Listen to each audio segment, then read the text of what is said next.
The building for the Veterans Museum in Laurel was built in 2005. It's been added onto from time to time since then, but the idea for the museum to honor veterans actually came up with a group of vets who met regularly for coffee at a cafe in Laurel. World War II veteran Jim Bass seems to be the leading force behind the creation of the museum. Larry Callahan, who was a Marine in Vietnam, became an Army aviator and then retired a lieutenant colonel, fills us in on the backstory of the museum and Jim. He and a bunch of guys had a coffee at like a Hardee's, a place like that, World War II guys, and they were talking about having to, young kids don't know much about the war and how it would be nice to have a museum for veterans here, and that's how it started in '96.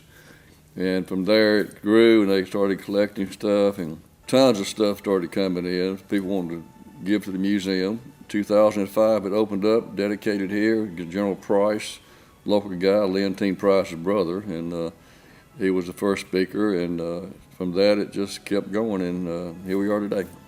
There's no cost to tour the museum, and everybody who works here is a volunteer, including founder Jim Bass himself. Now in his 90s, he still states the simple mission for the museum: to convey a message to everyone who visits. We want to know why they're free today, just simple as that, and what price is paid for it. You know, they say no two children are born into the same family, meaning when the next child is born, the old family dynamic changes. Well, I'd say no two generations are born into the same world. Each new generation only knows what things are like right then, and assumes they've always been that way.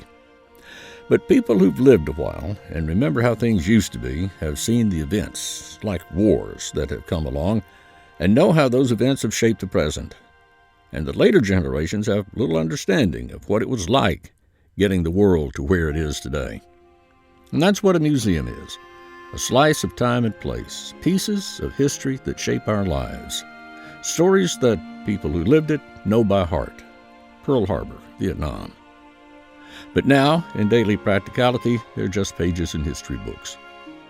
Yet these things, and a myriad of others, created the world in which we lived.